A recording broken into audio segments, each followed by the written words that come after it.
Her head is covered. Okay, great. She can speak. Her head is covered. She can speak. Uh-oh. I hope that wasn't recorded. Was it? Hey, psst. Okay.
Madhava Kunja Vihari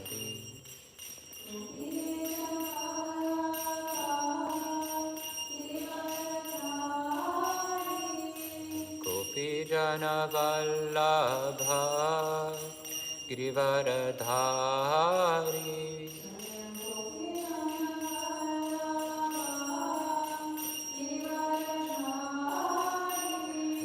Gopi Jana Vallabha Girivaradhari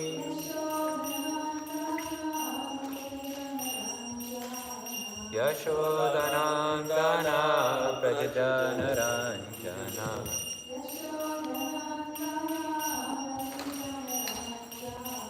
Yashodanandana Prajajanaranjana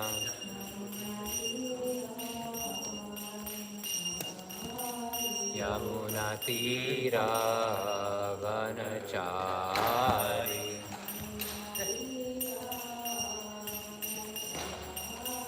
Yamuna Tira Vanachari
Vasudevaya. Om Namo Bhagavate Vasudevaya. Om Namo Bhagavate Vasudevaya. Narayanam Namaskritya Naram Chaiva Narottamam Devim Saraswatim Vyasam Tato Jayam Udire Nashtaprayeshu Bhadreshu Nityam Bhagavata Sevaya Bhagavati Uttama Shloke Bhakti Bhavati Nishti.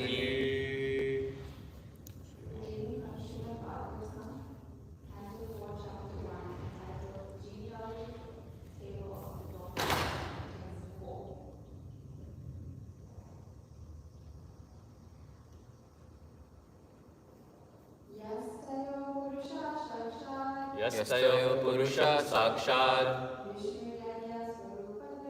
Vishnu Yajna Swarupadrik Yasti Sa Dakshina Bhute Amsha Bhutana Payani. Yastayo Purusha Sakshat Vishnu Yajna Swarupadrik Yasti Sa Dakshina Bhute Amsha Bhutana Payani. Yastayo Purusha Sakshat Vishnu Yajna Swarupadrik Yasti Sa Dakshina Bhute Amsha Bhutana Payani.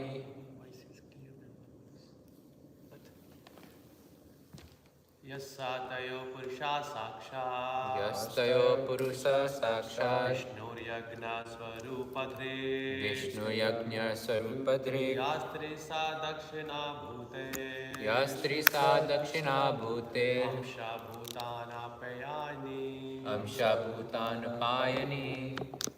Yastayo Purusha Sakshat Yastayo Purusha Sakshat Vishnu Yajna Swarupadrik Yastri Sa Dakshina Bhute Amsha Bhutana Payani. Amsa Bhutana Payani.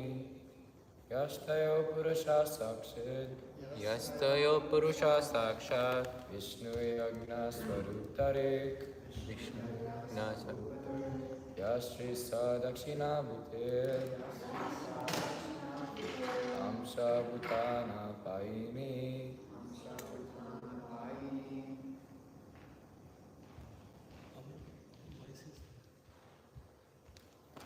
Yastayo Purusha Sakshat Yastayo Purusha Sakshat Vishnu Yajna Swarupadrik Vishnu Yajna Swarupadrik Yastri Sa Dakshina Bhute Yastri Sa Dakshina Bhute Amsha Bhutana Payani. Amsa Bhutana Payani.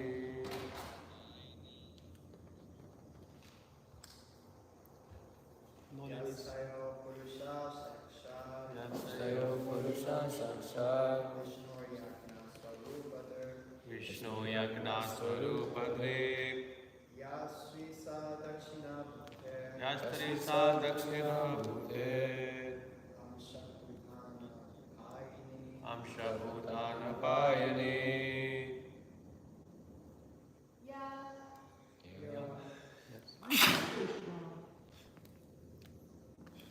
Yeah, you can go ahead. You can say. Tayo Out of them, Purusha Sakshat directly Vishnu Supreme Lord Yajna Swaruparik except form. Ya the other. Sri female. Sa Sri Dakshina Dakshina, Ute, a goddess of fortune. Amshabhuta, being a planetary expansion. Anapayane, never to be separated. Translation by Srila Prabhupada. good. Of the two children born of Akuti, the male child was directly an incarnation of the Supreme Personality of Godhead, and his name was Yagya, which is another name of Lord Vishnu. The female child was a partial incarnation of Lakshmi, the goddess of fortune, the eternal consort of Lord Vishnu. Lakshmi, the goddess of fortune, is the eternal consort of Lord Vishnu. Here it is stated that both Lakshmi, who are eternal consorts, appear from Akuti's simultaneously. Both the Lord and his consort are beyond this material creation, as confirmed by many authorities, Narayana Paravyakta. Therefore, their eternal relationship cannot be changed, and Yagya, the boy born of Akuti, later married the goddess of fortune.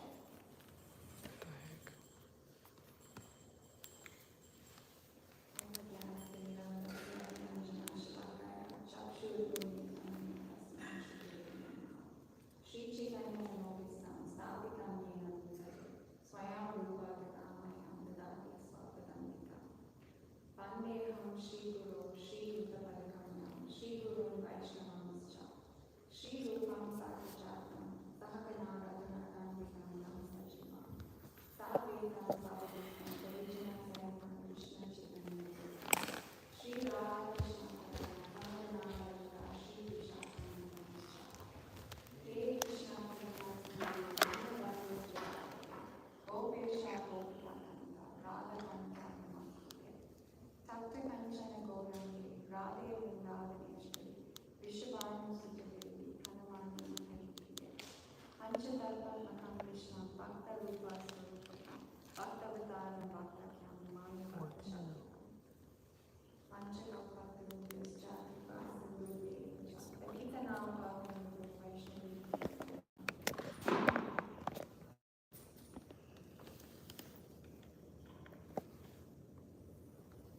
I think this is broken now. Jai Shri Krishna Chaitanya Prabhu Nityananda Shri Advaita Gadadhara Srivasadi Gaura Bhakta-vrinda. Hare Krishna Krishna Krishna Hare Hare Hare Rama Rama Rama Hare. Just change the. Divya Vrinda Kapavrinda Srimad Srimad Radha Shri Prasadi Isam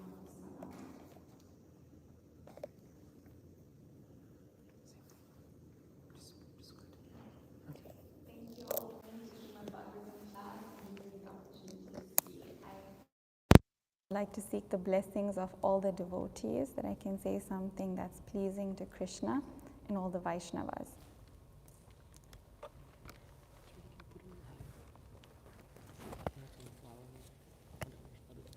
Like this one. Wouldn't it break? Okay. Oh no, it's like here.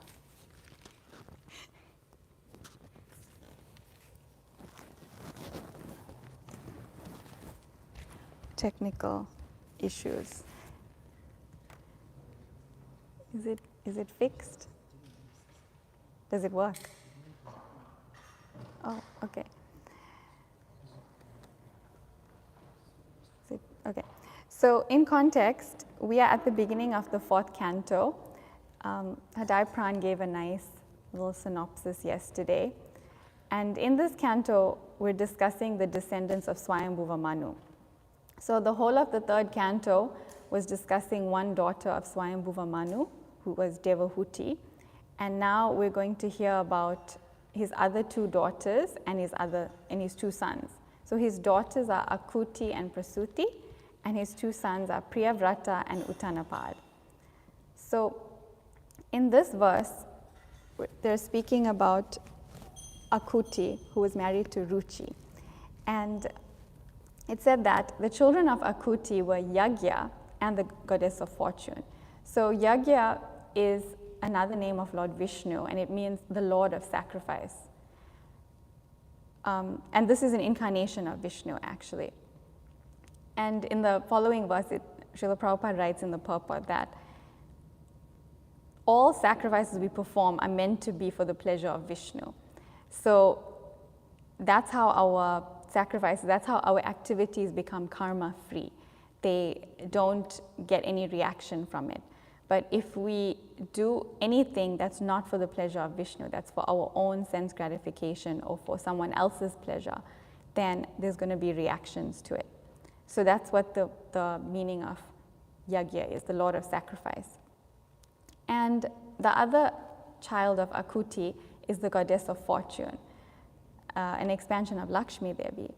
So there's a statement here in this purport, Narayana Paro Vyaktat, which Srila Prabhupada has translated to mean Narayan, the Supreme Personality of Godhead, is beyond the material conception. And elsewhere he wrote, Krishna is not of this material world.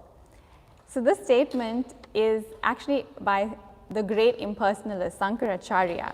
He said Narayana Paro Vyaktat, that even he could admit that the Supreme is beyond the material conception.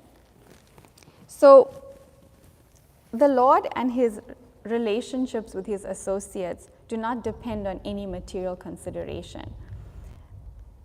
The relationships are eternally manifest in the spiritual world, and therefore even though the Lord incarnated as Yagya and the goddess of fortune both appeared from the womb of Akuti, and they technically in the material sense they're siblings, there's no discrepancy in them actually getting married later on because their relationship of being consorts is eternal.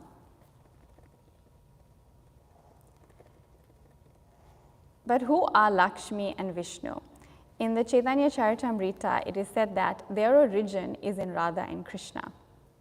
So we know from the descriptions in Chaitanya Charitamrita that Krishna is the original personality of Godhead. Ishvara Parama Krishna Sachid Ananda Vigraha, Anadir Adir Govinda, Sarva Karana Karanam. So Krishna is the supreme controller. His body is eternally blissful and full of knowledge. He is the origin, there is no other origin than him, and he's the cause of all causes, Sarva Karana Karanam. And from him expands the first Chatur Vyuha, Vasudev, Sankarshan, Aniruddha, and Pradyumna. And from them comes Narayan in the Vaikuntha planets. And from Narayan expands the second Chatur Vyuha, Vasudev, Sankarshan, Aniruddha, Pradyumna. And from that Mahasankarshan, we get Karanadakshai Vishnu, Mahavishnu, who creates this material world. And he lies on the causal ocean, expanding the universes from the pores of his body. As he breathes in, the universes are annihilated. And as he breathes out, the universes are created from his pores. So, and then he expands into Garbhodakshai Vishnu within each universe. So Garbhodakshai Vishnu is sitting on the Garbha ocean, and he has a lotus from his navel on which Lord Brahma sits, and then Brahma creates all the parts of the universe. And then that Garbhodakshai Vishnu expands into Kshirodakshai Vishnu. So we see that Krishna, the Supreme Lord Krishna, expands into all these different incarnations and expansions. And similarly, Srimati Radharani has her own expansions of consorts to these incarnations of the personality of Godhead. So she expands into Mahalakshmi and all the other goddesses of fortune that appear in Vaikuntha Loka. And then in the material world, she expands as Durga Devi, the shadow of Mahalakshmi. So in the Chaitanya Charitamrita, there's a verse that says, just as the fountainhead, Lord Krishna, is the cause of all incarnations, so Sri Radha is the cause of all these consorts. The goddesses of fortune are partial manifestations of Srimati Radhika, and the queens are reflections of her image. So since we just celebrated Radha Ashtami, I think it's fitting to speak a little bit about Srimati Radharani as described in Chaitanya Charitamrita, because there's really no limit to how much we can glorify her, as she is the reason we're all here. She is the giver of the mercy and the giver of devotional service. So in the chapter 4 of the Adi Leela, it starts off first begging for blessings. Sri Chaitanya Prasadena Tad Rupasya Vinirnayam Balopi Kurute Shastram Dristva Vrajya Vilasina.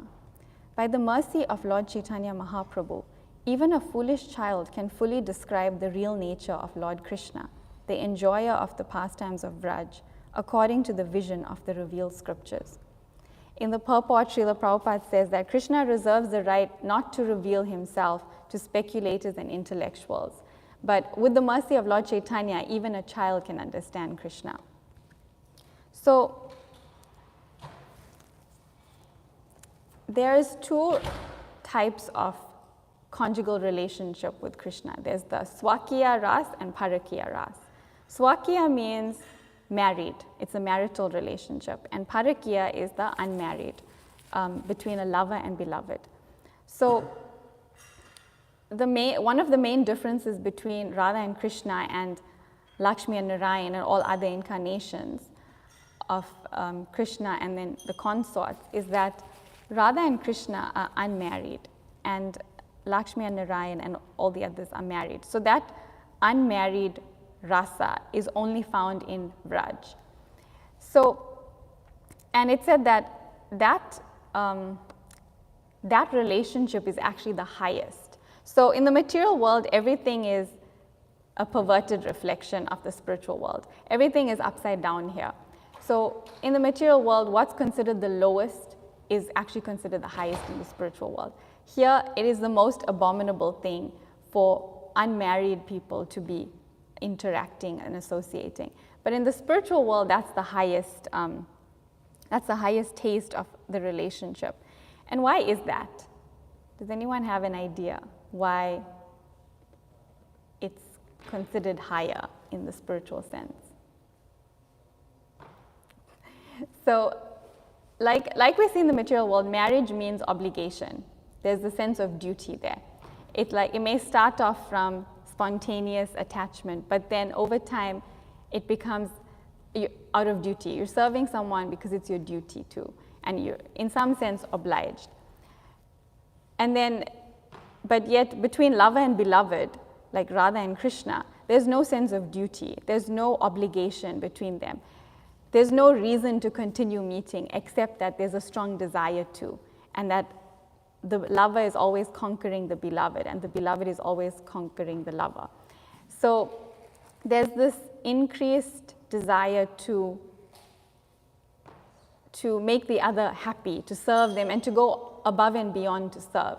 So Srimati Radharani is always doing that. She's always going above and beyond to serve and expand the love of Krishna. And he is doing the same to her. So that's why it's considered the highest in the spiritual sense. And we cannot compare it to mundane relationships. Srila Prabhupada emphasized this a lot, that there's no way we can view the relationship between Radha and Krishna to be material in any sense. So there's some nice verses in chapter 4 of Chaitanya Charitamrita Adi Leela. Srimati Radhika is the transformation of Krishna's love. She is his internal energy called Ladini. That Ladini energy gives Krishna pleasure and nourishes his devotees. In the purport, Srila Prabhupada says, the Ladini potency gives the Lord all transcendental pleasure, and the Lord bestows such a potency upon his pure devotee. So it says that the devotees are actually being nourished by this Ladini energy, and that is Srimati Radharani herself. So all of us, whatever spiritual happiness we get in our spiritual lives that's nourishing us is coming from Srimati Radharani. Text 68. The essence of the Ladini potency is love of God. The essence of love of God is emotion, bhav, and the ultimate development of emotion is mahabhav. Sri Radha Thakurani is the embodiment of mahabhav. She is the repository of all good qualities and the crest jewel among all the lovely consorts of Lord Krishna. So she is experiencing the highest emotion in love of God. And it's stated in this chapter that all the rasas are actually the most excellent. We can't compare rasas in a mundane sense. They are all the best for the relationship that each person has. So there's Dasya Ras,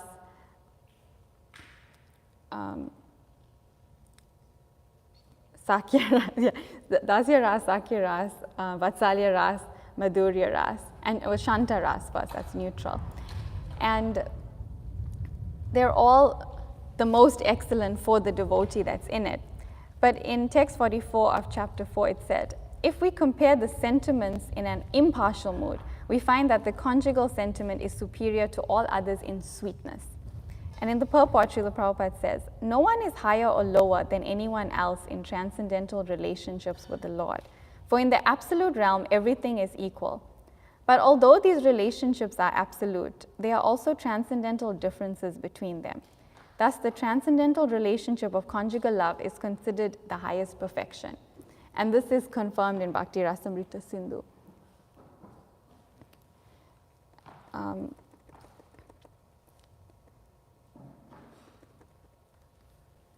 So then there's another verse, Govinda Nandini Radha Govinda Mohini Govinda Sarvasva Sarva Kanta Shiromani. Radha is the one who gives pleasure to Govinda, and she is also the enchantress of Govinda. She is the be-all and end-all of Govinda, and the crest jewel of all his consorts. The transcendental goddess Srimati Radharani is the direct counterpart of Lord Sri Krishna. She is the central figure for all the goddesses of fortune. She possesses all the attractiveness to attract the all-attractive personality of Godhead. She is the primeval internal potency of the Lord. This is from the Brihad Gautamiya Tantra. So this reminds me of Madan Mohan Mohini. She is the attractor of the attractor of Cupid. Krishna is known as the attractor of Cupid, Madan Mohan. But Srimati Radharani is the attractor of the attractor of Cupid, Madana Mohan Mohini, because it says she possesses all the attractiveness to attract the all-attractive personality of Godhead. So in text 95, it says, Lord Krishna enchants the world, but Sri Radha enchants even him. Therefore, she is the supreme goddess of all. Sri Radha is the full power, and Lord Krishna is the possessor of full power. The two are not different, as evidenced by the revealed scriptures. They are indeed the same, just as musk and its scent are inseparable, or as fire and its heat are non-different. So we hear that Radha and Krishna are inseparable in many ways, but then we also hear that they experience the most intense feelings of separation from each other. So how is that? According to the tattva, they're inseparable, they're never separated. But the rasa is that they experience deep feelings of separation, and it's to relish transcendental bliss. So they actually relish the feeling of separation. There's this beautiful verse in the Padyavali of Srila Rupa Goswami, which has Srimati Radharani's own words. She says, I prefer separation from Krishna to union, because in union I see Krishna only in one place, whereas in separation I see him everywhere. And we can relate to this when we're really, really absorbed in missing someone, like absorbed in our consciousness, then we're always thinking about them. So even though they're not with us, they actually are with us because they're in our mind and we see them everywhere. Wherever we look, it's like they're there. We're wishing we could see them. So in one sense, like separation is higher because of this intense absorption that we get where our whole consciousness is filled with the person that we're separated from. So this is Srimati Radharani's mood of separation, that she's always seeing Krishna everywhere. And in Canto 10, chapter 35 of Srimad Bhāgavatam, that chapter is called The Gopis' Feelings of Separation. And in text 26, Srila Prabhupada was speaking about how the so-called pain of the heartbroken gopis is actually great spiritual bliss. On the material platform, pain is pain, period. But on the spiritual platform, so-called pain is simply a different variety of spiritual ecstasy. In the Western countries, people take pleasure in mixing different flavors of ice cream to produce wonderful combinations of flavor. Similarly, on the spiritual platform, Sri Krishna and his devotees expertly mixed the flavors of spiritual bliss, and thus every day was a treat for the gopis. So this is compared to ice cream, these different experiences of union and separation. It's a flavor to enhance the taste. And Vishwanath Chakravarti Thakur also speaks about how, in this, commenting on that same verse that Prabhupada was commenting on, he says, the gopis' minds were absorbed in Krishna, and Krishna's mind was absorbed in them. Therefore, since Krishna and his beloved gopis shared both roles of being the object and the subject of love, they concentrated their minds on each other. Thus, because they continually relished each other at every moment, both in separation and meeting through their minds, it is said in this verse that the gopis enjoyed the separation during the day. Prema has two states, union and separation. Though the person absorbed in Krishna appears to be suffering when he is separated from Krishna, actually he is internally relishing the highest state of bliss. On the spiritual platform, the so-called pain of separation is simply a different variety of transcendental ecstasy. Thus, pure love of God is the crown jewel of all goals of human endeavor.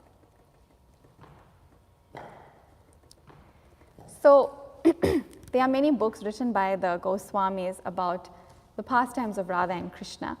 And there's two books by Rupa Goswami, the Vidagdha Madhava and the Lalita Madhava. The Vidagdha Madhava is the pastimes of Krishna in Vrindavan, and the Lalita Madhava is the pastimes of Krishna outside of Vrindavan in Dwarka and Mathura.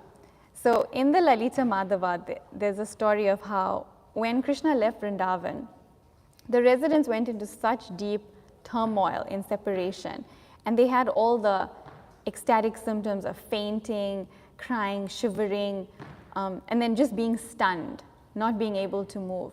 And eventually, after all that intensity, Srimati Radharani left her body, in one sense.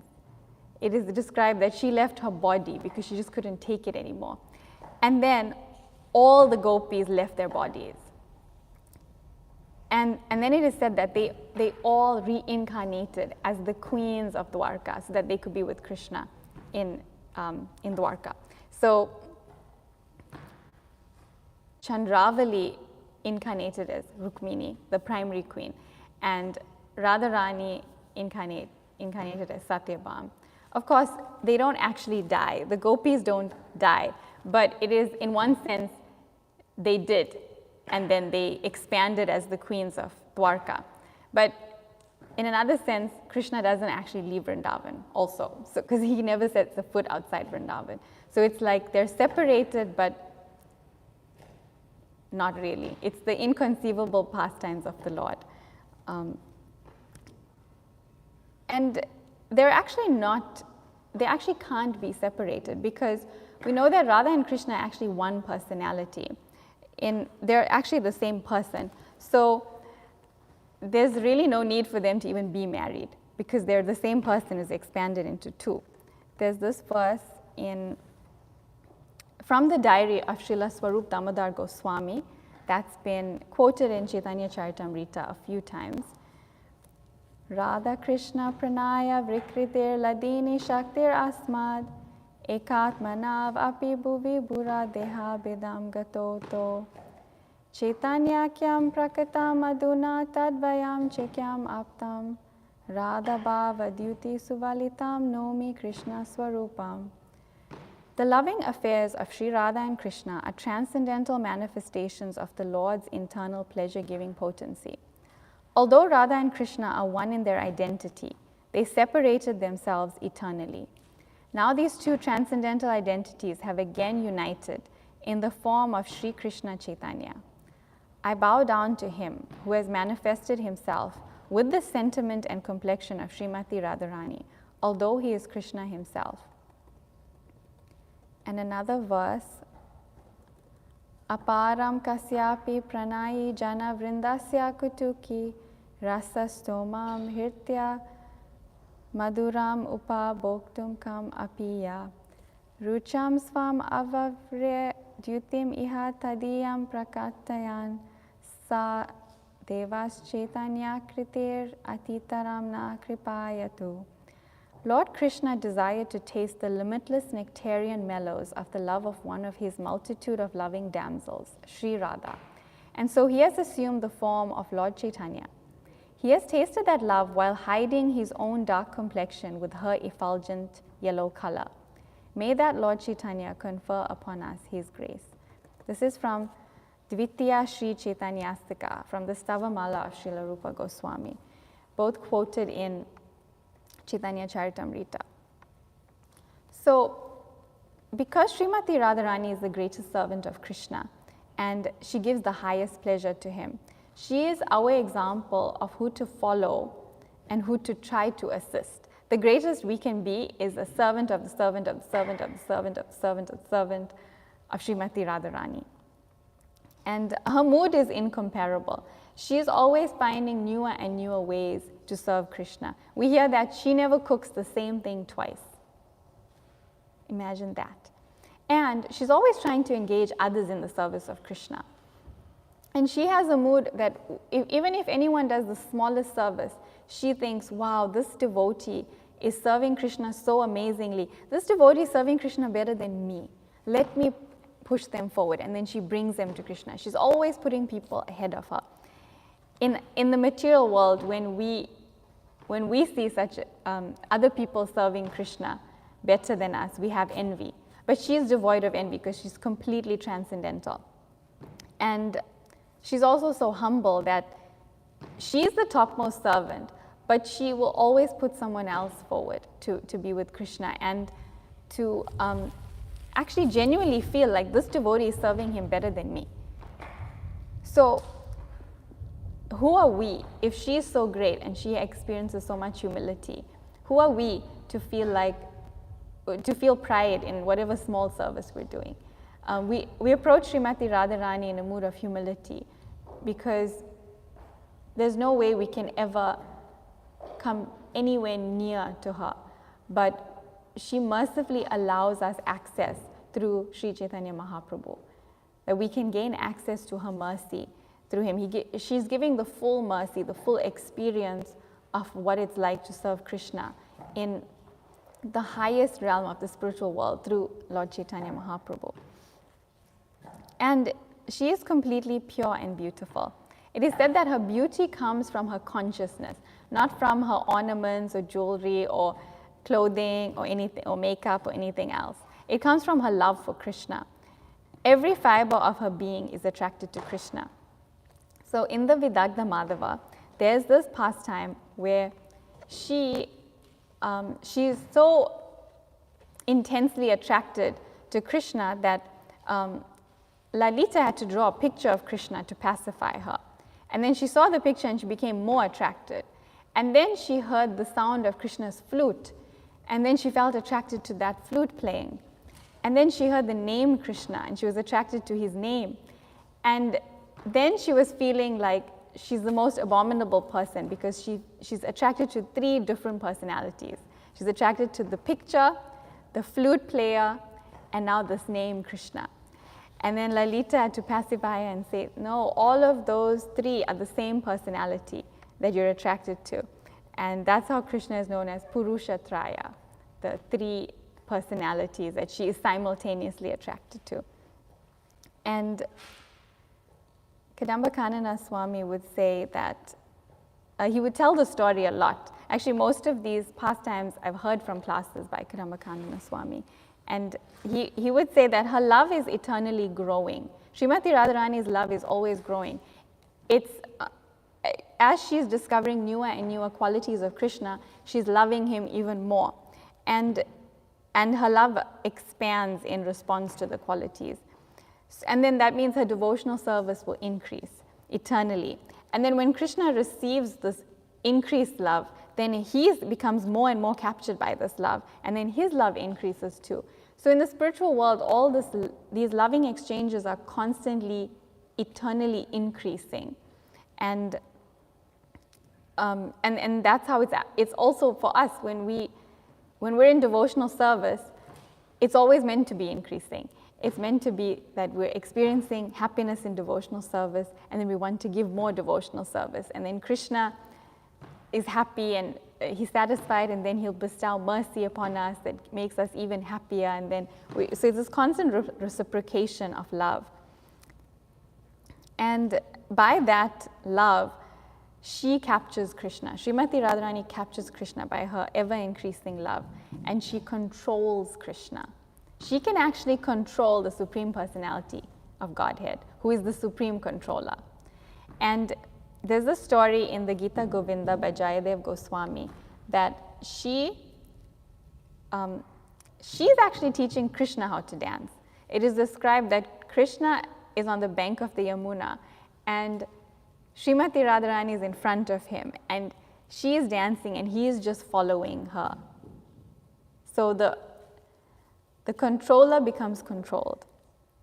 And Kadamba Kanana Maharaj would say, jokingly, that in the material world, the men are always trying to control. But in the spiritual world, it's the ladies who are actually in control, because they control Krishna by their love. And by that love, Krishna is forced to reveal himself. He can't actually hide himself. It's like that one pastime when they were looking for him in the rasa dance. When Krishna left the rasa dance, the gopis were looking for him, and then he manifested his four-armed Narayan form to try to like trick them. And they saw him and asked, "Have you seen Krishna?" But he couldn't keep that form. He couldn't hide his form as Krishna any longer, because he has to reveal himself by their love. So our greatest joy is that we get to serve Srimati Radharani by serving Lord Chaitanya's Sankirtan movement, because she is giving the full benefit, her full mercy of devotional service through this movement. And so the best way to serve her is actually to become a servant of Lord Chaitanya, who is in her mood, and spread Krishna consciousness all over the world. That was Lord Chaitanya's mission. And we know that his external reason for appearing was to propagate the Sankirtan movement, to spread the holy names all over the world. And the internal reasons, he had three. It was to get the experience that Srimati Radharani has in loving him, and to understand what it is about him that she loves, and to experience the sweetness of what it feels like to be loved by him. So all those three are like subtly different points. They're very close, but they're subtly different. So, but we see that Lord Chaitanya's internal and external reasons for appearing are very much related, because through propagating the Sankirtan movement, through spreading the holy names and distributing love of God, we actually get that internal experience. We get that vision of the mood of what it's like in the spiritual world. We get access to the spiritual world through the external reason. So the external and internal reasons for Lord Chaitanya appearing are very much related. And that's why we should try to serve this movement of Lord Chaitanya, because service to Lord Chaitanya is service to Srimati Radharani and the gopis. There was this transcendental controversy in ISKCON back in the day, which Vaisheshika Prabhu described in his book, Our Family Business. Rameshwar Prabhu told everyone that book distribution is the same as the gopis trying to engage others in Krishna's service. And that was the first time they had heard something like that. So the devotees were confused. They thought, is he making this up? Is this a deviation? So they wrote to Srila Prabhupada asking, this is what Rameshwar Prabhu has said. And then Srila Prabhupada actually confirmed it, like, yes, what Rameshwar Prabhu has said is correct. When we distribute books, we're actually engaging in the service of the gopis who are trying to engage others in Krishna's service. And there's that painting that we've seen in ISKCON, I'm sure everyone's seen it, but we have it on the roof of our on the ceiling of our ISKCON Durban temple in South Africa. There's the Sankirtan devotees of Lord Chaitanya doing Sankirtan, and then above it, there's the gopis and Krishna. There's the rasa dance. Because that activity of spreading the holy names and engaging other people in Krishna's service is very much related to how the gopis engage more and more people in Krishna's service, because that's all Krishna wants. He wants all the living entities back with him, and the gopis understand this the best. So they're always engaging others in Krishna's service. So when we try to serve Lord Chaitanya and do the same thing by sharing the message of Krishna consciousness, we're also serving them. Shri Krishna Chaitanya Radha Krishna Nahi Anya. Lord Chaitanya Mahaprabhu is none other than the combined form of Shri, Shri Radha and Krishna. So by serving Lord Chaitanya, we enter Goloka Vrindavan. And I think it's so apt that every time I give class, somehow it's like the day before or day of the monthly Sankirtan festival.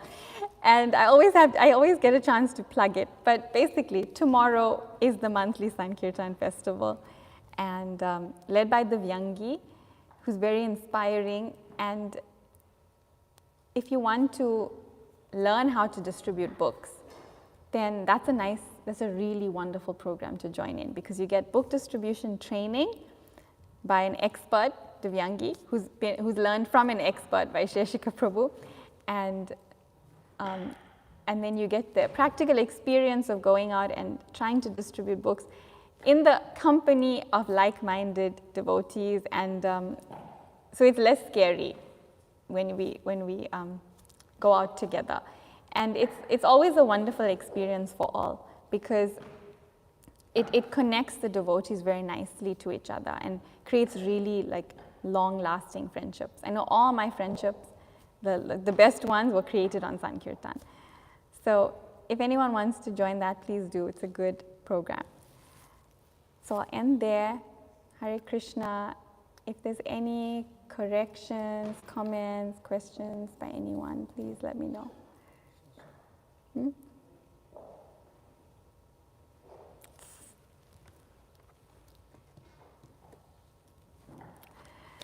Okay, Grantaraj, Srimad Bhāgavatam ki jai. Srila Prabhupada ki jai.